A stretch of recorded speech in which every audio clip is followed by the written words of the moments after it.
اللهم صل على سيدنا محمد وعلى آل سيدنا محمد كما صليت على إبراهيم وعلى آل إبراهيم في العالمين إنك حميد مجيد. أعوذ بالله من الشيطان الرجيم. بسم الله الرحمن الرحيم. ولو ترى إذ فزعوا فلا فوت وأخذوا من مكان قريب وقالوا آمنا به وأن لهم التناوش من مكان بعيد وقد كفروا به من قبل ويقذفون بالغيب من مكان بعيد وحيل بينهم وبين ما يشتهون كما فعل بأشيائهم من قبل إنهم كانوا في شك مريب.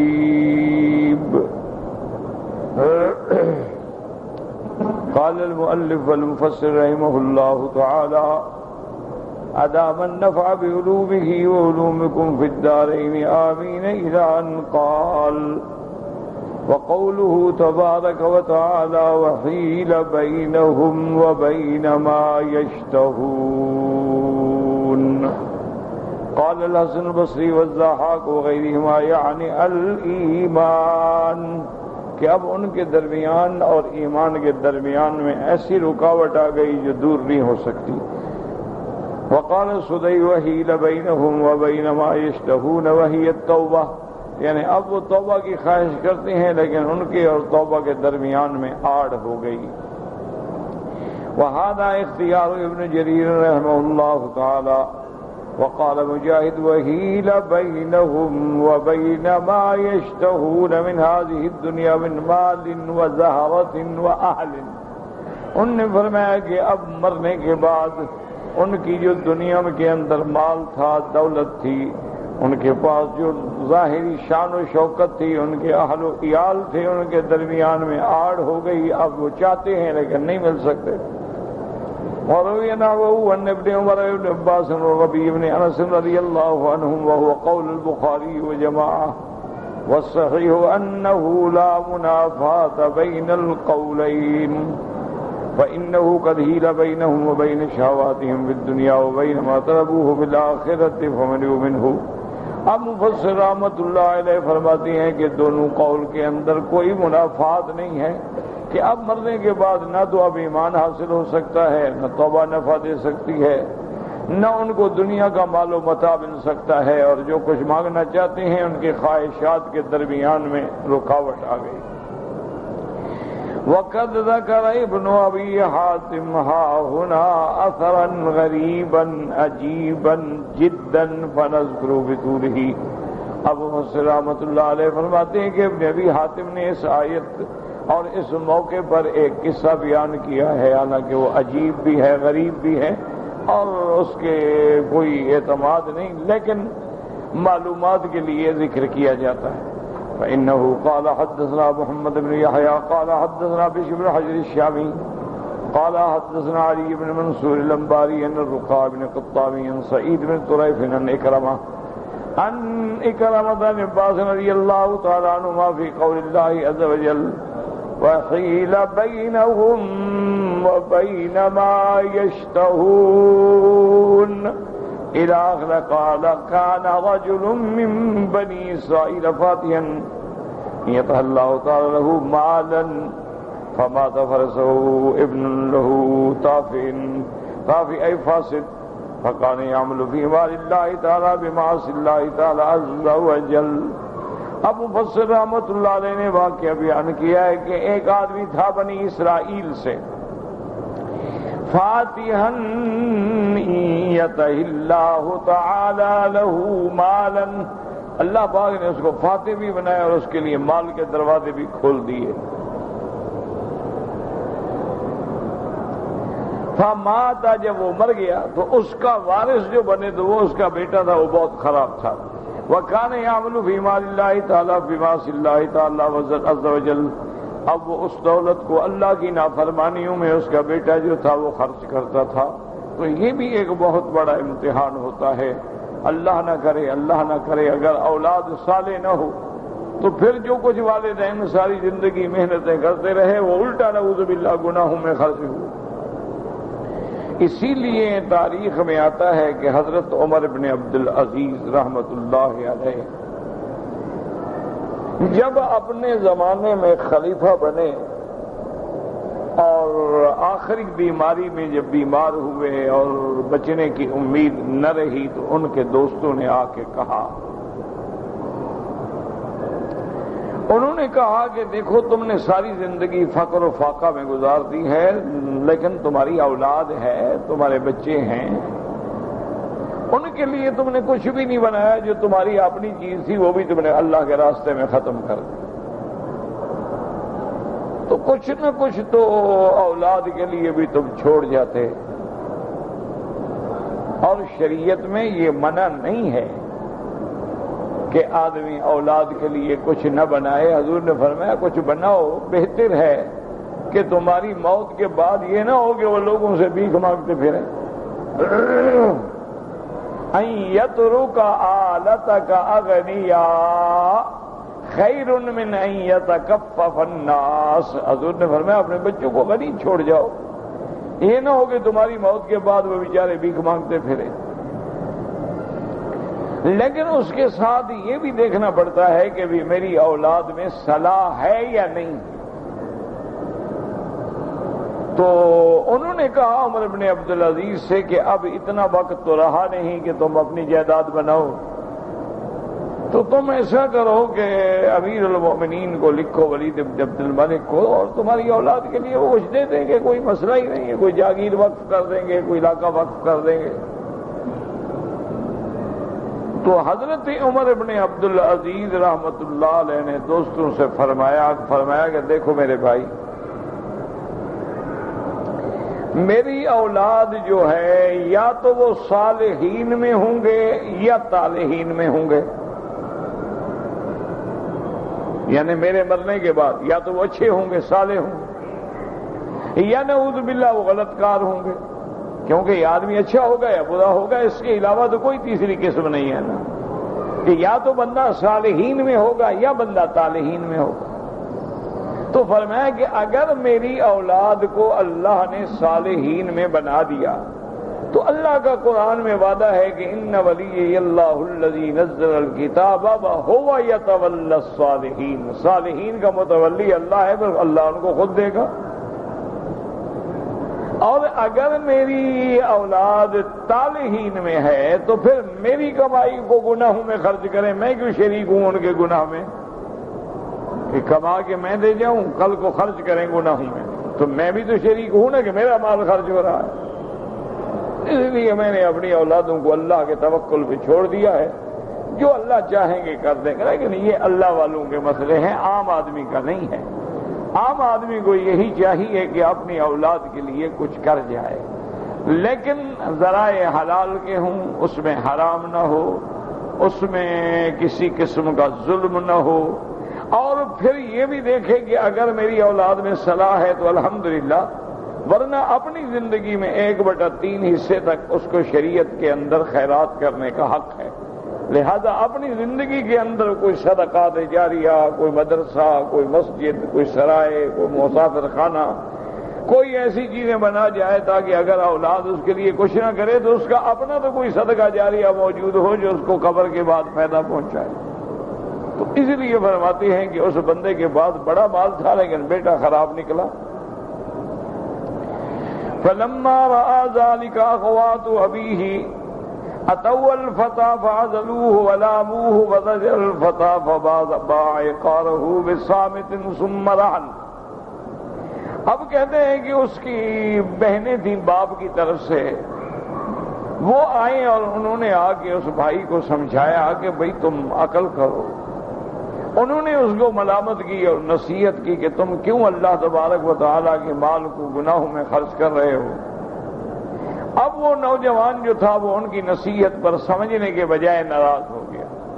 اس نے یہ کیا کہ چوری چوری وہ جائیداد بیچ دی، کیونکہ مالک تو وہی تھا نا، اب بہنیں تو مالک نہیں تھی، مالک تو وہ تھا، مال اس کے پاس تھا۔ ثم رحل فأتى عينا سجاجة فسرح فيها ماله وابتنى قصرا، اس کے بعد وہ وہاں سے چھوڑ آیا، علاقہ بھی چھوڑ آیا، ایک ایسے مقام پہ آیا کہ وہاں چشمے تھے پانی کے، اور وہاں دیکھا اس نے تو اپنے مال کو وہیں اس نے چھوڑا ہوا، بنا بھی قصرن، اور ایک محل بھی بنوایا۔ وہاں آنے کے بعد اس نے اپنے مال مویشی کے ساتھ، چونکہ پانی ہے، آبادی ہے، زراعت ہے، منظر ہے، وہاں اس نے اپنے لیے ایک محل بھی کھڑا کیا۔ وَبَيْنَمَا هُوَ ذَاتَ يَوْمٍ جَالِسٌ إِذْ شَمَلَتْ عَلَيْهِ رِيحٌ بِإِمْرَأَةٍ مِّنْ أَحْسَنِ النَّاسِ وَجْهًا وَأَتِيَ بِهِمْ عَرَجًا نَيْرِيهًا، ایک دن بیٹھا ہوا تھا تو اس کو ہوا کے اندر بڑی خوشبو آئی۔ اب اس نے خوشبو کی طرف جو نظر اٹھائی بھی خوشبو کہاں سے آ رہی ہے، تو کیا دیکھتا ہے کہ ایک عورت ہے، بے انتہا جمیل ہے، خوبصورت ہے، اور اسی سے وہ خوشبو آ رہی ہے۔ ارجن منا ریحن، فقالت من انت یا عبد اللہ، اس نے آگے پوچھا کہ کون ہو تم؟ فقال انا امرؤ من بنی اسرائیل، اس نے کہا کہ میں بنو اسرائیل میں سے ہوں۔ قالت فلک هذا القصر وهذا المال، اس نے کہا یہ مال مویشی اور یہ محل اور یہ مکان یہ تمہارا ہے؟ فقال نعم۔ قالت فهل لك من زوجہ، اس نے کہا اچھا تمہاری کوئی بیوی ہے؟ قال لا۔ قالت فكيف يهنيك العيش يهنيك العيش ولا زوجة لك، اس نے کہا عجیب آدمی ہو تو تم بیوی کے بغیر کیسے خوش رہ سکتے ہو، کیسے سکون سے رہتے ہو، محل کا اور کیا فائدہ ہے؟ قال قد كان ذاك، قال فهل لك من بعل؟ قالت لا۔ قال فهل لك إلى أن نتزوجك؟ قالت إني امرأة منك على مسيرة ميل فإذا كان غد فتزوج ذات يوم وأتني، اس نے کہا اچھا تم یہ بتاؤ کہ تم شادی شدہ ہو؟ اس نے کہا کہ نہیں۔ اس نے کہا اچھا اگر تم شادی شدہ نہیں ہو تو کیا تم شادی کرنا چاہتے ہو میرے ساتھ؟ میں تمہارے ساتھ شادی کر لوں۔ اس نے کہا اچھی بات یہ ہے کہ میرا گھر جو ہے نا یہاں سے 1 میل کے فاصلے پر ہے،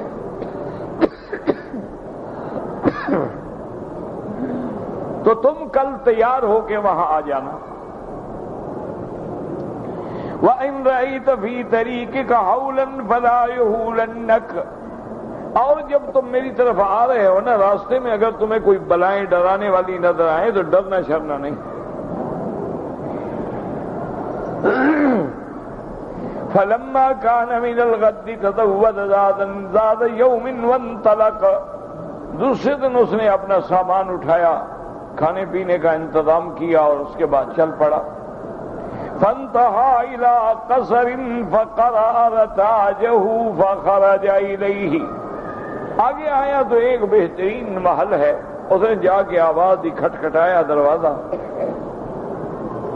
فخرج الیہ شاب من احسن الناس وجہا واتی بہم ارجا، تو اندر سے ایک نوجوان نکلا بڑا خوبصورت، چہرہ بھی بڑا خوبصورت تھا اور خوشبو بھی بڑی عجیب آ رہی تھی۔ فقال من انت یا عبد اللہ، اس نے کہا کون ہو بھائی تم؟ فقال انا الاسرائیلی، اس نے کہا میں اسرائیلی ہوں۔ قال فما حاجتک، کیوں آئے ہو تم ہمارے دروازے پہ؟ قال دعتنی صاحبۃ هذا القصر الى نفسها، قال صدقت، قال فهل رأيت في الطريق هولا؟ قال نعم، ولولا أنها أخبرتني أن لا بأس علي لحالني الذي رأيت، اس نے کہا بھئی اس محل میں جو عورت ہے نا اسی نے مجھے بلایا ہے، اسی کے بلانے پر میں یہاں آیا ہوں، میں اپنی طرف سے نہیں آیا ہوں۔ اس نے کہا اچھا یہ بتاؤ کہ راستے میں تم نے کچھ دیکھا؟ اس نے کہا ہاں میں نے بڑی بڑی بلائیں دیکھی ڈرانے والی، لیکن اچھا ہے کہ اس عورت نے مجھے بتا دیا تھا کہ ایسا ہوگا تو نہ ڈرنا، اگر وہ مجھے نہ بتاتی تو میں تو بالکل ڈر کے مارے مر جاتا۔ اس نے کہا کہا اچھا مجھے بتاؤ دیکھا کیا تھا؟ قال اقبلت حتى انفرج بي السبيل اذا انا بكلمة فاتحة فاها. کہتے ہیں جب میں راستے میں آیا تو میں نے دیکھا کہ ایک بڑی کتیا ہے اور منہ کھول کے میری طرف آ رہی ہے. ففزعت فوثبت فاذا من ورائها وَإِذَا جَرَاؤُهَا يُنَجِّنُ فِي بَطْنِهَا يُنَبَّحْنَ فِي بَطْنِهَا. کہتے ہیں کہ میں جب گھبرایا فَوَثَبْتُ میں نے وہاں سے چھلانگ لگائی تو میں نے کیا دیکھا وہ بھی میرے پیچھے ہے اور اس کے پیٹ کے اندر جو بچے ہیں جرا جو ہیں اس کے بطن کے اندر يُنَبِّحْنَ وہ اس کے پیٹ کے اندر سے بھونک رہے ہیں، کتے بھونک رہے ہیں. فقال له الشاب لست تدرك هذا يكون في آخر الزمان يقائد الغلام المشيخة في مجلسهم ويسرهم حديثه. اس نے کہا کہ نہیں اس قصے کو تو تم نہیں پا سکتے ہو، یہ آخر زمان میں واقعہ ہوگا کہ غلام جو ہیں وہ بیٹھیں گے بڑوں کی مجلس میں اور ان کو سنائیں گے. قال ثم اقبلت حتى اذا انفرج بي السبيل اذا انا بمئة انذ حفل. کہتے ہیں کہ میں وہاں سے جب نکلا راستہ صاف ہو گیا اور میں راستے پہ آیا تو میں نے کیا دیکھا ہے کہ 100 کے قریب دمبے ہیں. وَإِذَا فِيهَا جَدْيٌ يَمُسُّهَا اور میں حیران ہوا کہ ان کے بچے جو ہیں وہ ان کو چوس رہے ہیں. فَإِذَا تَعَلَيْهَا وَظَنَّ أَنَّهُ لَمْ يَتْرُكْ شَيْئًا فَطَافَهُ يَلْتَمِسُ الزِّيَادَةَ. پھر اس نے اور منہ کھولا، معلوم ہوتا تھا کہ اور کوئی چیز ہو تو وہ بھی لے لے. فَقَالَ لَسْتَ تُدْرِكُ هَذَا يَكُونُ فِي آخِرِ الزَّمَانِ مَلِكٌ يَجْمَعُ صَامِتَ النَّاسِ كُلُّهُمْ حَتَّى إِذَا ظَنَّ أَنَّهُ لَمْ يَتْرُكْ شَيْئًا فَطَافَهُ يَلْتَمِسُ الزِّيَادَةَ. انہوں نے کہا یہ بھی آخری زمانے کی بات ہے، جب قیامت کا دور قریب آئے گا تو ایک بادشاہ ہوگا، اس کے ارد گرد لوگ جمع ہوں گے، خاموش ہوں گے اور وہ یہ خواہش کرے گا اور بھی کچھ ہے تو مجھے مل جائے. ثم قبلت حتى اذا انفرج بي السبيل اذا انا بشجر فاعجبني غصن من شجرة منها ناظرة. کہتے ہیں کہ پھر میں آگے جب آیا راستہ مجھ کو مل گیا تو میں نے کیا دیکھا کہ راستے پہ ایک درخت ہے، وہ درخت جو ہے اس کی ٹہنیاں مجھے بڑی پسند آئیں، بڑی تر و تازہ تھیں. فَأَرَدْتُ قَطْعَهُ فَنَادَتْنِي شَجَرَةٌ أُخْرَى يَا عَبْدِ اللَّهِ مِنِّي. میں نے ارادہ کیا کہ اس کی ٹہنی ایک کاٹ لوں، بڑی خوبصورت ٹہنی ہے، لیکن جب میں نے ارادہ کیا تو ساتھ کے درخت نے آواز دی اس سے نہ کاٹو، مجھ سے کاٹو. کہتی ہیں کہ فَأَعْجَبَنِي يَا عَبْدِ اللَّهِ حَتَّى نَادَانِي الزَّمَانُ أَجْمَعَ يَا عَبْدِ اللَّهِ مِنِّي فَخُذْ. اب ہر طرف سے آواز آنے لگی مجھ سے. کہتے ہیں وَقَالَ لَسْتُ تُدْرِكَ هَذَا. اس نے کہا یہ بھی تمہیں نہیں ملے گا. يَكُونُ فِي آخِرِ الزَّمَانِ يُقِلُّ الرِّجَالَ وَيُكْثِرُ النِّسَاءَ. آخر زمانے میں وقت آ جائے گا جب مرد کم ہو جائیں گے، عورتیں زیادہ ہو جائیں گی. حتى أن الرجل يخطب المرأة وتدعوه العشر والعشرون إلى أنفسهن.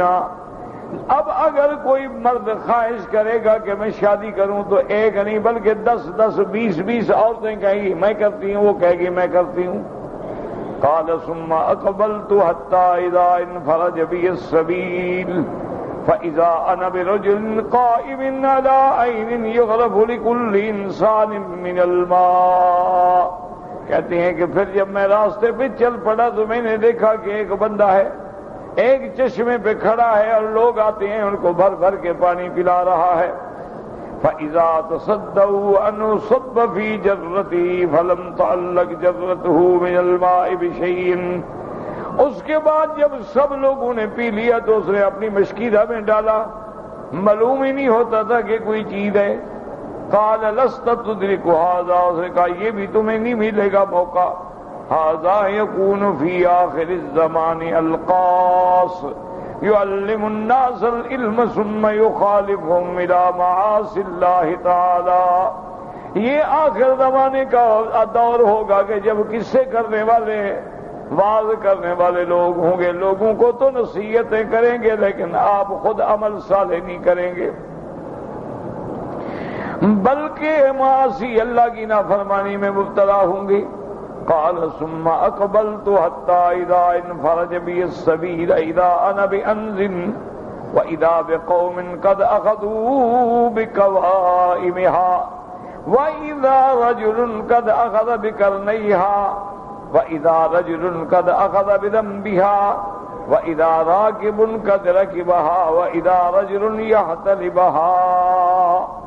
کہتے ہیں کہ جب میں آگے آیا تو میں نے کیا دیکھا، انا بھی انزن، جیسے ایک بھیڑ ہے، میں نے دیکھا کہ کسی نے اس کی ٹانگیں پکڑی ہوئی ہیں، کسی نے سینگ پکڑے ہوئے ہیں، کسی نے دم پکڑا ہوا ہے اور کوئی اس سے دودھ نکالنے کی کوشش کر رہا ہے۔ فقال، اس نے کہا اما الانز فہی الدنیا، اس نے کہا یہ جو تمہیں بھیڑ بکری دکھائی گئی مثال ہے دنیا کی، والذین اخذوا بقوائمها یتساقطون من نیشها، اور جو اس کی ٹانگیں پکڑے ہوئے تھے گویا کہ وہ گرے ہوئے تھے، ان کو مال دولت ختم ہو گئی تھی۔ واما الذی اخذ بقرنیها فهو يعالج من نیشها ضیقا، اور جس نے ان کے سینگ پکڑے تھے وہ بھی تنگی میں تھے معیشت کے اعتبار سے۔ واما الذی اخذ بذنبها فقد ادبرت عنه، اور جس نے اس کی دم پکڑی ہوئی تھی گویا وہ ان کو بھی پیٹھ دے کے جا رہی تھی۔ وَأَمَّا الَّذِي رَكَبَهَا فَقَدْ تَرَكَهَا، اور جو اس پہ سوار ہو گیا گویا اس نے دنیا کو چھوڑ دیا۔ وَأَمَّا الَّذِي يَحْلِبُهَا فَبَخٍ بَخٍ ذَهَبَ ذَلِكَ بِهَا، اور جو اس سے دودھ نکال رہے تھے گویا ان کے لیے بہتری ہے کہ انہوں نے حاصل کی دنیا کو۔ قال ثم اقبلت حتى اذا انفرج بي السبيل، کہتے ہیں کہ پھر میں چل پڑا اپنے رستے پہ تو میں نے کیا دیکھا، اذا انا برجل يمنه على قريب كلما اخرج دلوه صبه في الحوض فانصاب الماء راجعا الى القريب۔ میں نے دیکھا کہ ایک بندہ، ایک ندی ہے اس پہ کھڑا ہے، پانی بھر بھر کے حوض میں ڈالتا ہے لیکن وہ پانی پھر وہاں آ جاتا ہے۔ قال هذا رجل رد الله عليه صالح عمله فلم يقبله، اللہ نے اس کے عمل صالح کو قبول نہیں کیا۔ ثم اقبلت حتى اذا انفرج بي السبيل اذا انا برجل يبذر بذرا فيستعصد فاذا هندة طيبة، میں نے دیکھا کہ آگے ایک بندہ ہے وہ زمین میں بیج ڈال رہا ہے اور اس کی بیج سے گندم بہتر پیدا ہوئی۔ قال هذا رجل قبل الله صالح عمله وازكاه له، اس نے کہا یہ اللہ کا بندہ ہے، رجل صالح، اللہ تبارک و تعالی نے اس کے اعمال کو قبول فرما لیا ہے، اللہ تبارک و تعالی نے اس کے اعمال کو قبول فرما کے اس میں برکت دے دی ہے۔ قال ثم اقبلت حتى اذا انفرج بي السبيل اذا انا برجل مستلق على قفاه، کہتے ہیں میں پھر آگے چل پڑا، آگے آ کے میں نے کیا دیکھا کہ ایک بندہ ہے اس کو الٹا لٹکایا گیا ہے۔ قال یا عبد اللہ اذن منی فخذ بیدی واقعدنی، اس نے مجھے پکارا کہ اللہ کے بندے میرے قریب آؤ، مجھے پکڑو، مجھے سیدھا کرو، مجھے چھوڑو اور مجھے بٹھاؤ۔ فواللہ ما قعدت منذ خلقنی اللہ تعالی، اس نے کہا جس دن سے مجھے اللہ نے پیدا کیا میں اسی طرح الٹا لٹکا ہوا ہوں۔ فأخذت بيده فقام، میں نے اس کو پکڑا تو وہ کھڑا ہوا، یسعى حتى ما راه، کھڑے ہونے کے بعد وہ دوڑ پڑا، اس کے بعد وہ مجھے نظر ہی نہیں آیا۔ فقال له الفتى هذا عمر الابعد نفد، اس نے کہا اللہ کے بندے یہ اس کی عمر تھی، مانا وہ زندگی ختم ہو گئی تو بھاگ ختم ہو گیا۔ انا ملک الموت، میں فرشتہ ہوں موت کا، وانا المرأة التي اتتك، امرني الله تعالى بقبض روح الابعد في هذا المكان ثم اسيره الى نار جهنم، اس نے کہا کہ میں ملک الموت ہوں اور میں ہی اس عورت کی شکل میں تھا جو تیرے پاس آیا تھا اور تجھے بلایا تھا تاکہ تو اس مکان پہ پہنچے جہاں اللہ نے تیری موت لکھی ہے، تو آ گیا ہے۔ اس لیے فرماتی ہے وما تدری نفس ماذا تکسب غدا وما تدری نفس بأی ارض تموت۔ کوئی نہیں جانتا کہ کل کیا ہوگا اور کوئی نہیں جانتا کہ میری موت کس سرزمین پہ آئے گی، اللہ کے علم ہے۔ اس لیے ملک الموت فرماتے ہیں عجبت لرجل عند سلیمان علیہ السلام۔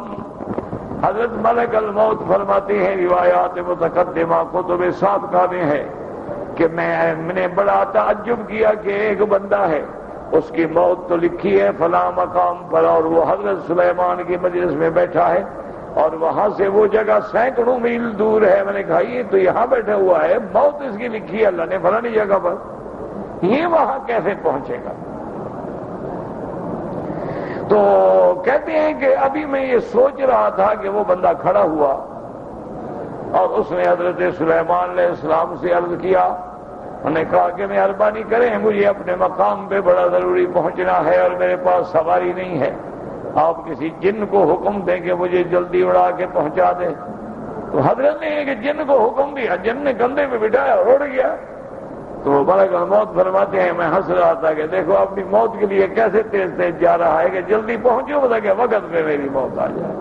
تو اللہ تبارک و تعالی نے جہاں کسی کی موت لکھی ہے اس کے لیے اسباب پیدا ہو جاتے ہیں۔ کتنے لوگ ہیں ساری زندگی جنہوں نے مکہ مدینہ نہیں دیکھا لیکن موت مکے مدینے میں لکھی۔ کتنے لوگ ہیں جن کی زندگیاں مکہ میں گزری، مدینے میں گزری، موت اپنے ملکوں میں آئی، محروم ہو کے چلے گئے۔ یہ اللہ کا نظام ہے، اس میں کوئی دخل نہیں دے سکتا ہے۔ لیکن ایک بات یاد رکھو کہ موت چاہے جہاں بھی آئے اگر ایمان پہ آئے تو پھر خیر ہے۔ من کان آخر کلامہ لا الہ الا اللہ دخل الجنہ۔ ہاں اگر موت ایمان پہ ہو اور پھر حرم مکہ یا حرم مدینہ میں ہو تو سبحان اللہ، یعنی اس کی ورنہ یہ نہیں ہے کہ لوگ ساری زندگی ساری دنیا تو مکے مدینے میں نہیں فوت ہو سکتی، ساری دنیا اپنے اپنے مقام پہ فوت ہوگی۔ موت کے لیے شرط یہ ہے کہ آخری وقت ہو اور کلمہ زبان پہ ہو، من کان آخر کلامہ لا الہ الا اللہ دخل الجنہ۔ اور اسی طرح اگر خاتمہ ایمان پہ نہ ہو مثلا اور مکے میں مر جائے کوئی فائدہ نہیں، سیدھا جہنم۔ خاتمہ ایمان پہ نہ ہو اور مدینے میں مر جائے اور جنازہ بھی خود محمد مصطفیٰ پڑھائیں لیکن جہنم۔ عبداللہ ابن ابی کا جنازہ حضور نے پڑھایا، اور جنازہ کیا ہوتا ہے؟ دعا ہی ہوتی ہے نا جنازے میں، اور کیا اللہ کا نبی کھڑا دعا مانگ رہا ہے لیکن اللہ فرمایا میرا مدنی ان کے لیے تو 70 دفعہ بھی مانگو تو میں نہ بخشوں، سیدھا جہنم۔ یہ اللہ کا نظام ہے۔ اچھا بعض لوگ ایسے ہوتے ہیں پہاڑوں میں، غاروں میں، دریاؤں میں، جہازوں میں اور جنگوں میں ریزہ ہو جاتے ہیں، لاش بھی نہیں ملتی، لیکن اللہ کے ہاں وہ موت شہادت ہے۔ ان کا مقام ہے، ان کا مرتبہ ہے، جہاں اللہ نے لکھا وہاں اللہ پاک ان کو درجات دیتے۔ تو اصل بنیادی بات یہ ہے کہ موت ایمان پہ آئے، اسی لیے حکم ہے کہ یا ایھا الذین آمنوا اتقوا اللہ حق تقاتہ ولا تموتن الا وانتم مسلمون۔ کوشش کرو کہ موت اسلام پہ آئے۔ ہمارے بس میں تو نہیں ہوتا نا، لیکن کوشش کرو، اسباب پیدا کرو کہ ہر حال میں زبان جو ہے اللہ کے ذکر سے اتنا عادی ہو جائے کہ بلا سخت اللہ کا نام نکلا۔ اسی لیے حضرت قاضی احسان شیخ آبادی رحمت اللہ علیہ، میں نے بھی زیارت کی ہے ان کی آخری عمر میں، بہت بڑے اپنے وقت کے خطیب تھے، حضرت بخاری رحمت اللہ علیہ کے ساتھی تھے۔ اللہ نے بڑا نورانی چہرہ عطا فرمایا تھا اور بے انتہا سخی تھے۔ تو اب وہ فرماتی ہیں کہ میں جب چھوٹا بچہ تھا، میں نے جب شعور سنبھالا، یعنی سمجھدار ہوا، تھوڑا تھوڑا چلنے کے قابل ہوا، تو جب بھی امی اٹھاتی نیند سے کہتی بیٹا پڑھو لا الہ الا اللہ رسول اللہ۔ جب میں گھر سے باہر سے دوڑتا ہوا کھیل گیا تو بیوی کہ جلدی کرو کلمہ پڑھو لا الہ الا اللہ رسول اللہ۔ جب میں گھر سے کھیلنے کے لیے دوڑتا نکلتا کہ بڑے کلمہ پڑھ لو جلدی پھر جاؤ، تو اتنا میری عادت ہو گئی۔ آخر جب مجھے اچھی طرح عقل آ گیا، میں نے کہا میں یہ کیا بات ہے، آخر ہر وقت کلمہ پڑھو کلمہ پڑھو کلمہ پڑھو، کیا ہے؟ میں مسلمان ہوں، مسلمان کا بیٹا ہوں۔ اس نے کہا احسان یہ بات نہیں ہے، میں یہ چاہتی ہوں کہ تیری زبان پہ یہ کلمہ ایسا چڑھ جائے نا کہ تو نہ بھی چاہے تو زبان سے کلمہ نکلے۔ اسی لیے آپ دیکھ لیں کہ عرب میں جتنے لوگ ہیں، جب بھی آپ ان کو ملیں گے نا کہ ان کی زبان پہ دعا ہو، السلام علیکم اہلا وسہلا ومرحبا، حیاک اللہ، تقبل اللہ، حفظک اللہ، رزقک اللہ الصحۃ۔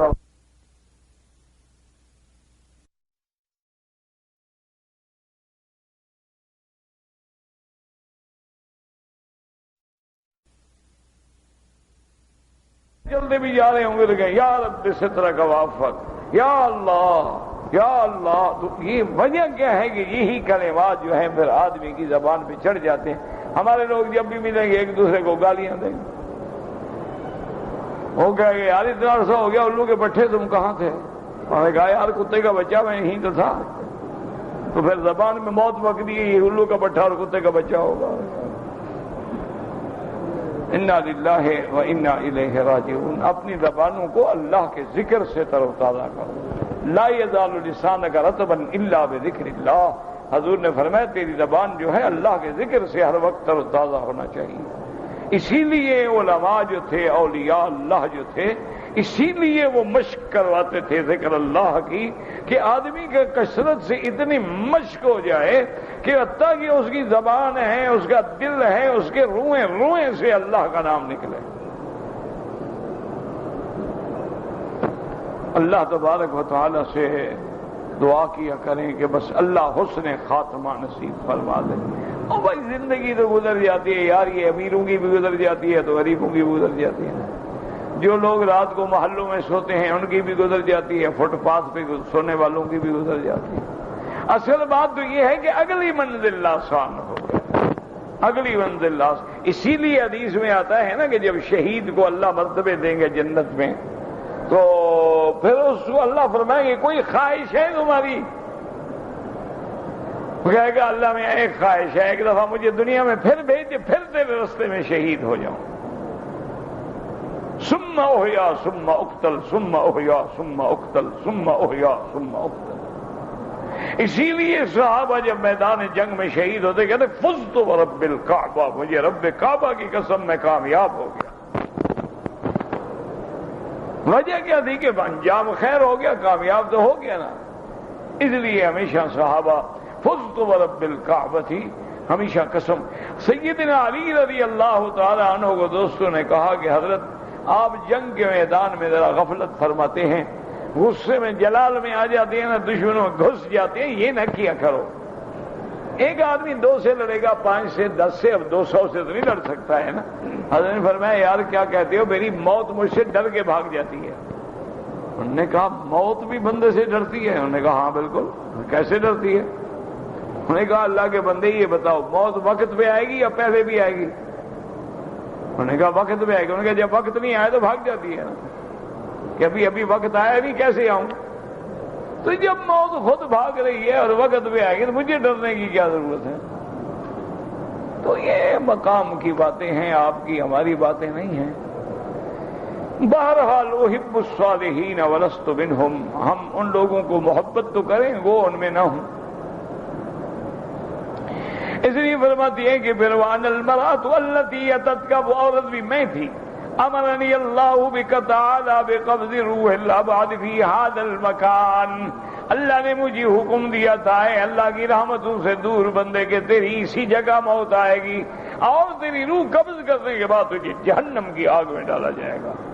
قال فيه نزلت هذه الآية وحيل بينهم وبين ما يشتهون. کیوں وہ کیا چاہتا تھا کہ شادی ہو جائے، عورت مل جائے، ملا کیا؟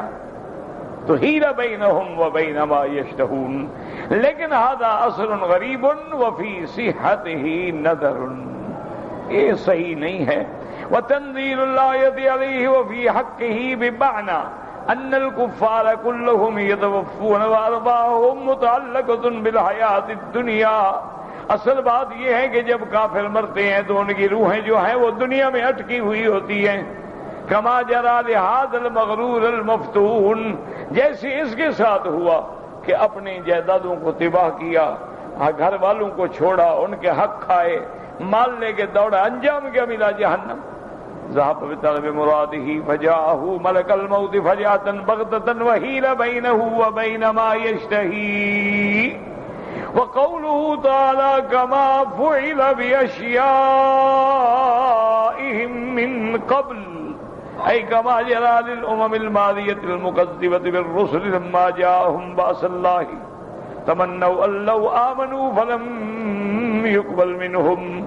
اللہ نے فرمایا جیسے ان سے پہلے جو امتیں گزر چکی ہیں جنہوں نے اللہ کے انبیاء کی تکذیب کی ہے، جب اللہ کی پکڑ آ گئی اب تمنا کرتے تھے کہ ہائے کاش ہم ایمان لے آئیں، لیکن پھر ایمان قبول نہیں ہوگا. جیسے فرعون پر جب اللہ کی پکڑ آئی، اللہ کا عذاب آیا، جب دریائے مصر میں غوطے کھانے لگا، جب گردن پانی سے باہر نکلی تو کہنے لگا آمنت برب موسیٰ و ہارون، میں ایمان لایا، اللہ مجھے بچا لیں. اللہ تبارک و تعالیٰ کا فرمانا الآن وقد عصیت من قبل.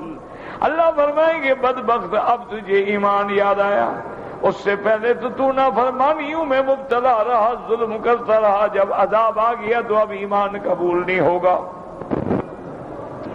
کما فعل بأشیائهم من قبل، جیسے دوسری آیت میں اللہ فرماتے ہیں فلما رأوا بأسنا، جب دیکھیں گے ہمارے عذاب کو، قالوا آمنا باللہ وحدہ، اب کہیں گے ہم ایمان لائے، وکفرنا بما كنا به مشرکین. فلم یک ینفعهم ایمانهم لما رأوا بأسنا سنت اللہ التي قد خلت في عباده وخسر هنالك الكافرون. اللہ فرماتے ہیں پھر ان کو ایمان نفع نہیں پہنچائے گا جب ہمارے عذاب کو دیکھنے کے بعد ایمان لائیں گے. سنت اللہ، اور یہی اللہ تعالیٰ کی سنت ہے جو ان سے پہلے بھی بندوں میں جاری ہو چکی. وَخَسِرَ هُنَالِكَ الْكَافِرُونَ، اور تروٹے میں پڑے کافر. قَوْلُهُ تَبَارَكَ وَتَعَالَى إِنَّهُمْ كَانُوا فِي شَكٍّ مُّرِيبٍ، اے كَانُوا فِي الدُّنْيَا فِي شَكٍّ وَرِيبَةٍ، یہ دنیا کے اندر جو تھے یہ شک میں مبتلا تھے، قیامت ہوگی نہیں ہوگی، آئے گی نہیں آئے گی، اللہ کا رسول ہے، شاعر ہے، کاہن ہے، مجنون ہے، شک و شبہ میں پڑے. فلہذا لم يتقبل منهم الایمان عند معاینۃ العذاب. اب جب عذاب سامنے آ گیا، عذاب کو دیکھ لیا، اب اللہ ان کی توبہ کو قبول اور ایمان کو قبول نہیں فرمائیں گے. قال قتادہ ایاکم والشک والریبۃ فإن من مات على شک بعث علیہ ومن مات على یقین بعث علیہ. اسی لیے حضرت فرماتی تھی کہ خبردار اللہ کے احکام میں، اللہ کے فرمان میں کسی شک اور ریب میں بے مبتلا نہ ہوا کریں، کیونکہ اسی حال پہ بندہ اٹھایا جاتا ہے. جس کی موت شک پہ ہوگی اٹھایا بھی اسی حال پہ جائے گا، اور جس کی موت اللہ پہ، اللہ کی کتابوں پہ، اللہ کے رسولوں پہ، یوم آخرت پہ، حساب کتاب پہ یقین ہوگا تو اس کو اٹھایا بھی اسی یقین پہ جائے گا. الحمدللہ. آخر تفسیر سورۃ سبا، واللہ سبحانہ وتعالی الموفق للصواب. ویلیہ سورۃ فاطر. الحمدللہ اللہ تعالیٰ کی رحمت سے ہم نے سورۃ سبا جو ہے اللہ تبارک و تعالیٰ کے فضل و کرم سے پڑھ لی، اور اس کے بعد جو ہے انشاءاللہ وہ سورۃ فاطر ہوگی. اب آپ دیکھیں کہ سورت فتح سبا کو اللہ نے کہاں ختم فرمایا ہے؟ قیامت پہ، کہ جب عذاب دیکھیں گے گھبرائیں گے اور اس کے بعد جناب اب کہیں گے آمنا بہی تو کوئی فائدہ نہیں ہوگا۔ ابتدا کیا تھی؟ ابتدا بھی قیامت کا ذکر تھا کہ یعلم ما یرج فی الارض وما یخرج منها وما ينزل من السماء وما يعرج فيها وهو الرحيم الغفور۔ وقال الذين كفروا لا تأتينا الساعة قل بلى وربي لتأتينكم عالم الغيب لا يعزب عنه مثقال ذرة في السماوات ولا في الأرض ولا أصغر من ذلك ولا أكبر إلا في كتاب مبين ليجزي الذين آمنوا وعملوا الصالحات أولئك لهم مغفرة ورزق كريم والذين سعوا في آياتنا معاجزين أولئك لهم عذاب من رجز أليم ويرى الذين أوتوا العلم الذي أنزل إليك من ربك هو الحق ويهدي إلى صراط العزيز الحميد۔ اس کو کہتے ہیں ربط ما بین اول سورت و آخر سورہ، کہ اول میں بھی قیامت کا مسئلہ تھا اور آخرت میں بھی قیامت کا مسئلہ تھا، تو گویا پوری سورت کی سورت جو ہے ایک دوسرے سے مربوط ہے۔ وللہ الحمد۔ اب انشاءاللہ اگر زندگی اور اللہ نے توفیق دی تو سبق جو ہے نا سوموار کو ہوگا انشاءاللہ۔ سوموار شام کو، چونکہ میں 2 دن کے لیے بنگلہ دیش ایک بہت بڑا بخاری شریف کے ختم پر اجتماع ہے، تو انشاءاللہ اللہ پاک باعث خیر بنائے اور باعث اپنی رضا کے لیے سفر ہو، اخلاص کے لیے ہو، دین کے لیے ہو، اللہ کی رضا کے لیے ہو اور اللہ کے دین کو آگے پہنچانے کے لیے ہو انشاءاللہ۔ تو اب اللہ کو منظور ہے تو پھر یوم الاثنین انشاءاللہ۔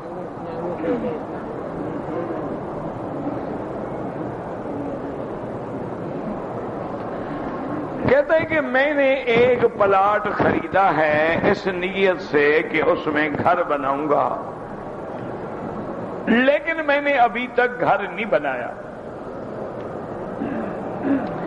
اور اس کی قیمت اتنا ہے کہ زکوٰۃ دینی ہوگی۔ میرا بھائی یاد رکھو، یہ بات سمجھ لو، اگر تم نے پلاٹ خریدا ہے اپنے ذاتی گھر بنانے کے لیے اس پہ کوئی زکوٰۃ نہیں۔ اگر تم نے پلاٹ خریدا ہے کہ میں اس کو جب مہنگا ہوگا بیچ ڈالوں گا تو پھر ہر سال زکوٰۃ دینی ہوگی۔ مثلا تم نے ایک پلاٹ خریدا 1 لاکھ روپے میں، اگلے سال ہو گیا 1,20,000، 1,20,000 کی زکوٰۃ ہوگی۔ مارکیٹ ویلیو دیکھو گے ہر سال، 2 سال کے بعد وہ ہو گیا 1,40,000، تو اب 1,40,000 کی زکوٰۃ دو۔ لیکن اگر تم نے زمین خریدی ہے کہ میں اپنا گھر بناؤں گا، اس میں رہائش رکھوں گا، تو پھر کوئی زکوٰۃ نہیں۔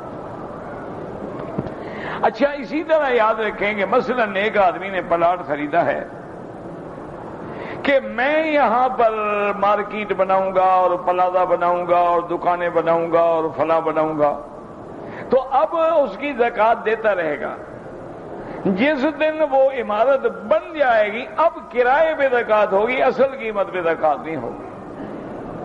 جس دن آپ نے وہ مارکیٹ بنا دی، پلازا بنا دیا، فلیٹ بنا دی، اب جو کرایہ آئے گا اس کی زکوٰۃ دو گے۔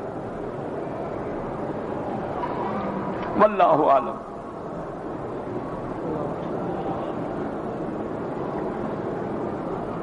کہتے جی کہ عورت کو اگر جمعہ کے دن حیض ختم ہو جائے تو غسل کر سکتی، کیوں جمعہ کے دن غسل منع ہے کیا؟ یہ نیا مسئلہ ہے کہ عورت کے لیے غسل منع ہے جمعہ کو؟ وہ خدا کے بندے، جمعہ کے دن تو غسل کرنا سنت ہے، ثواب ہے اور اجر ہے، بلکہ ایک حدیث میں آتا ہے کہ جو آدمی خود بھی غسل کرے، بیوی کو بھی غسل کرائے اور وقت سے جمعہ میں آئے تو اس کے لیے اتنا ثواب ہے۔ خدا کے بندے، تو یہ کیا مطلب ہوا کہ جمعہ کے دن غسل نہ کرے؟ یہ کوئی نیا مسئلہ نکل آیا ہے کیا؟ اچھا، جمعہ کے دن حیض کے کپڑے دھو سکتی ہے، کیوں نہیں دھو سکتی ہے؟ وجہ کیا ہے؟ جمعہ کا دن ایسا ہے کہ نہ کپڑے دھوئے، نہ غسل کرے، نہ روٹی پکائے، نہ کھانا پکائے، وہ کھاتے رہو۔ یہ کیا مسئلہ ہے؟ لوگ پتہ نہیں کیسے کیسے گھڑتے ہیں بدلے گھر میں بیٹھ کے رات کو۔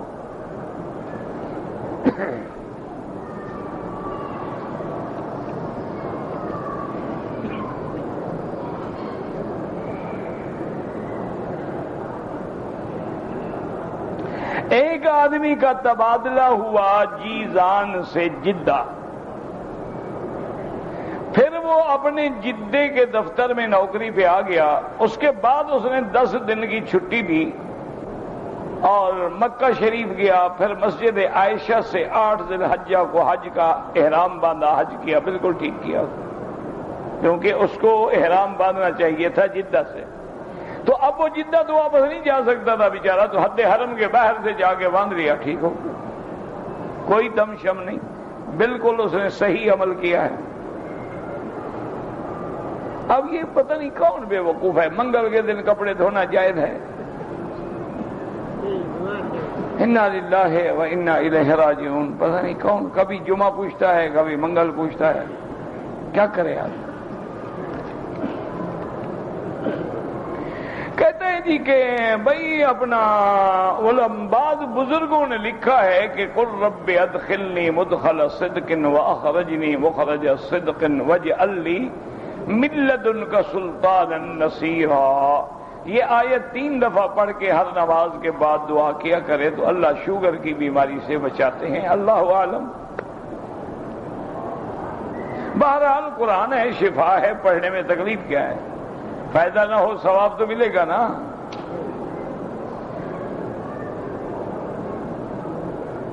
اگر کوئی آدمی مدینہ منورہ جائے یا جدہ جائے تو طواف الوداع کرے گا نہیں، طواف الوداع تو باہر والوں کے لیے ہوتا ہے۔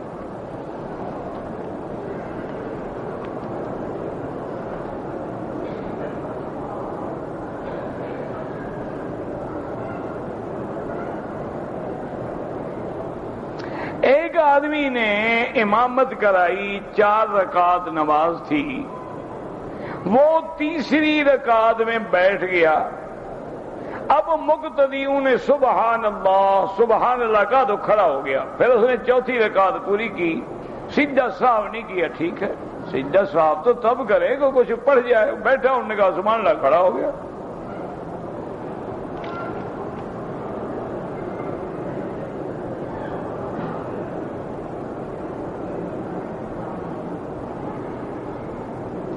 ایک عورت نے منت مانی تھی کہ ہم 1 مہینے تک طواف کریں گے، کام اس کا ہو گیا ہے، اب وہ کیا کرے؟ منت کے مطابق کرے۔ اگر اس کا منت یہ تھی کہ میں مہینے تک روزانہ 1 طواف کروں گی، 1 کرے۔ منت یہ تھی کہ میں 30 طواف پورے کروں گی، اس کی مرضی ہے، 2 3 کر کے پورے کرے، 1 کر کے پورا کرے، معنی یہ ہے جو منت مانی تھی وہ پوری کرے۔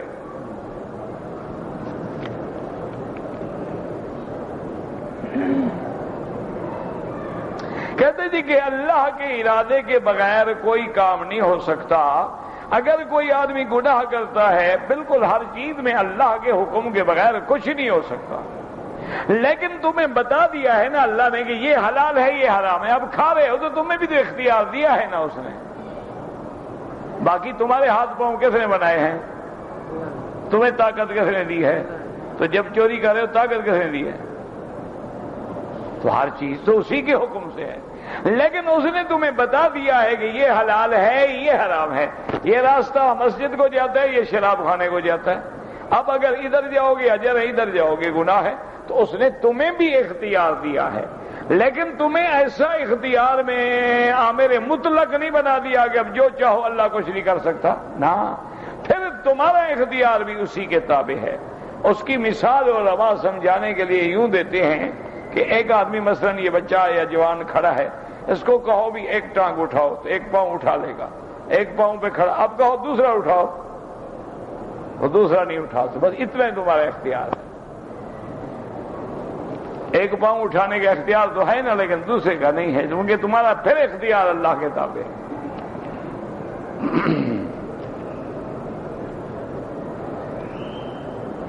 کہتے جی یہ سونے پر زکوٰۃ بالکل دینی چاہیے، سونا چاندی دولت پیسہ زکوٰۃ دیں۔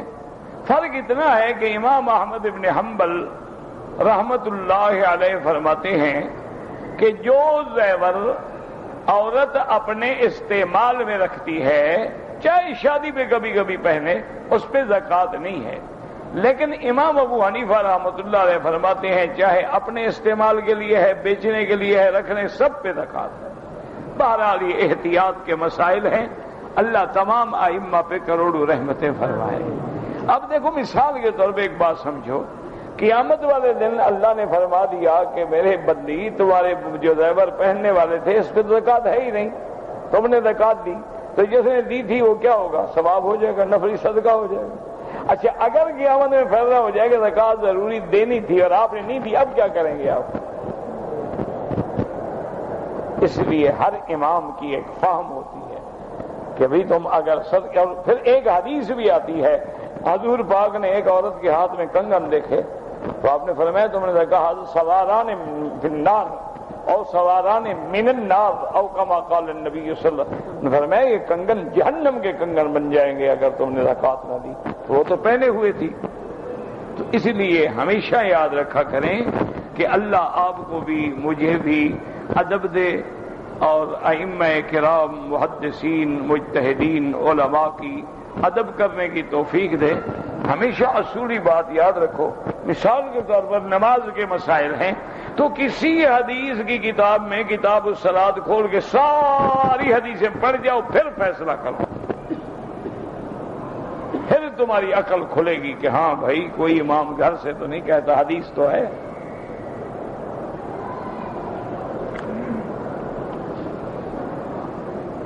بیت رضوان تو ہوتا نہیں، بیت مانا گھر، ایک ہے بیعت رضوان۔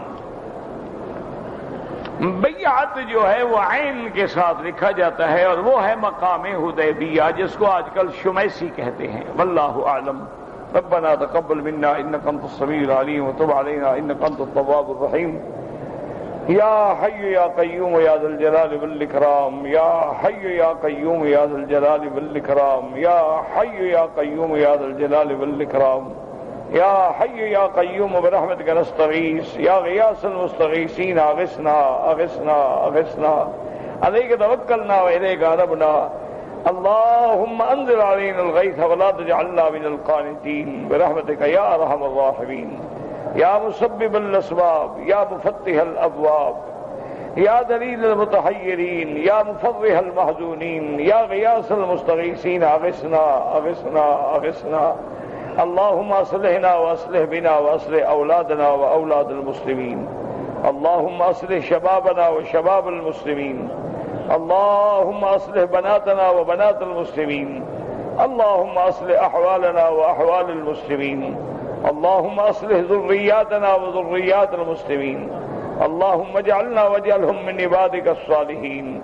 برحمتك يا ارحم الراحمين، اللهم انصر الاسلام والمسلمين، اللهم احفظ سائر بلاد المسلمين وهذا البلد الامين فاجعلها آمنا مطمئنا سخاء رخاء إلى يوم الدين برحمتك يا أرحم الراحمين، سبحان ربك رب العزة عما يصفون وسلام على المرسلين والحمد لله رب العالمين۔ اللهم صل على سيدنا محمد وعلى آل سيدنا محمد كما صليت على إبراهيم وعلى آل